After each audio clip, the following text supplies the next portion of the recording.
Hey guys, welcome to the UF Disciple channel. Today for unboxing, overview, and review, we have the Galax GTX 960 Extreme Overclocked Black Edition. Let's get started.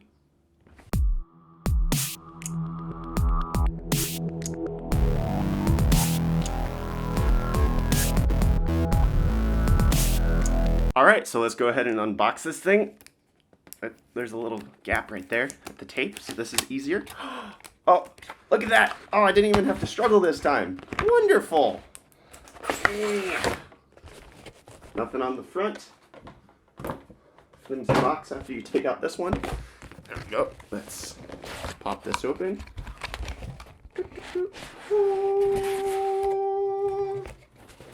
Again with the black foam, user manual, driver disc.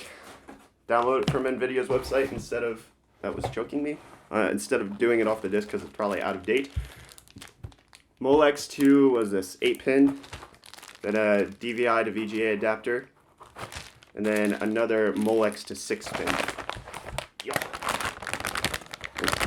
Let's move that. Let's get this out of the bag.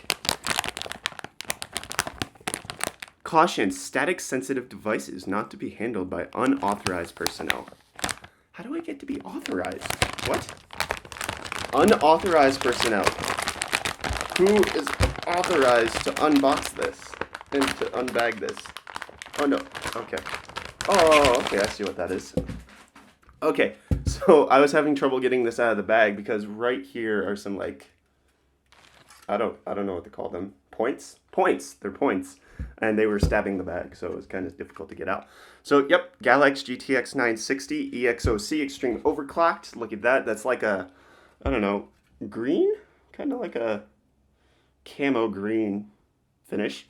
And then also we have a nice sturdy back plate with the heat pipes coming out on top. So, gonna get some beauty shots. Let's do an overview, and then let's do some benchmarks. The Galax GTX 970 EXOC Black Edition card is a strange name for this card, since its shroud is more like a dark green. Regardless, it supports a solid aluminum shroud with some sharp points on the end of it. It includes two black fans on the front for cooling, a solid black PCB, heat pipes sticking out of the top, and two SLI connectors for a triple SLI setup. This card has a pretty sturdy look and feel to it thanks in part to its inclusion of a black backplate. For the output, you have the pretty standard single DVI-D, one DVI-I, one DisplayPort 1.2, and an HDMI 2.0 port. For power requirements, it is recommended that you have at least a 500 watt power supply, and the card requires one 6-pin and one 8-pin PCIe power connector. For the technical specifications, the Galax GTX 970 has 1,664 CUDA cores, 4 GB of 256-bit GDDR5 VRAM clocked at 3,506 MHz out of the box. The 970 EXOC comes with a base clock of 1,126 MHz, with my card having a GPU boost of 1,380 MHz. With regards to overclockability, I was able to achieve an 8% overclock on the core clock and a 14% memory overclock for a total of 1,500 MHz core clock and 4,000 MHz memory clock. Now onto the benchmarking data. For all of the benchmarks, I ran the card with my i7-6700K, which was overclocked to 4.4 GHz with 32 GB of DDR4 2133 MHz RAM.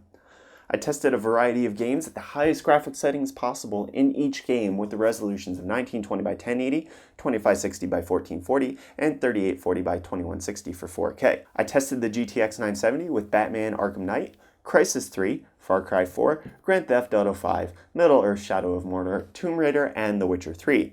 Each of these benchmarks was run both at the out-of-the-box speeds as well as with the overclock applied. Pause the video as you need to take a further look at the graphs, since the overall highlights will only be discussed. At 4K gaming with stock speeds, Shadow of Mordor and Tomb Raider both average over 30 FPS with minimal frame rate dips. While overclocked, Crysis 3 is added to that list. Far Cry 4 is close to hitting that 30 FPS sweet spot with minimal frame rate drops, but the other games that get close to that average, GTA 5 and Arkham Knight, suffer more prominently from stuttering and dips in frame rates. With 1440p gaming, this card shines brilliantly, managing over 30 FPS in every game at out-of-the-box speeds, and over 60 with Arkham Knight, Crysis 3, GTA 5, and Tomb Raider while overclocked. This card is a solid performer at this resolution. At 1080p, the card averages very nicely in all games, crossing the 100 FPS average mark in Arkham Knight, Crysis 3, and Tomb Raider when overclocked, and even managing over 60 FPS in Witcher 3 at Ultra with the overclock applied. but it should be noted that NVIDIA Heroics is turned off here. So what's the conclusion? The Galax GTX 970 EXOC is a solid performer in both 1440p and 1080p gaming. It may even suit your 4K gaming if you're willing to play below the highest detail settings in each game. At 5,399 South African Rand and $320 US, this is priced in the budget GTX 970 category, and it certainly does not disappoint in either performance or with its looks. This certainly looks much better than the Gigabyte GTX 970 WindForce card that I'll have a review coming out on tomorrow, and I frankly love this card, and I think that Galax has made an outstanding card for the price. And I'd like to give a huge thank you to Wootware for sponsoring this video on the Galax GTX 970 EXOC Black Edition. Currently, they're the only retailer in South Africa carrying this card, and they provide an excellent price on it as well, coming in at several hundred rand lower than other 970s. Wootware has a super helpful customer support staff, huge selection, and incredible prices on so many different pieces of computer hardware, including the additions of Samsung 950 Pro M.2 SSD and the Logitech G29 Driving Force racing wheel. So if you're in South Africa, head on over to wootware.co.za to woot up your life. And that's it for my review of the Galax GTX 970 EXOC Black Edition graphics card. Like this video if you found it helpful, dislike it if it was more disappointing than the iPhone 4's antenna problems, like when you gripped it and it wouldn't get reception. You can subscribe to stay up to date on future graphics card videos, including a showdown featuring this 970 EXOC and 3 other 970s. You can also use my Amazon affiliate code in the video description to support my channel financially by buying random junk on Amazon, like graphics cards. Don't fall, please. And I'll see you guys in the next video. Cheers.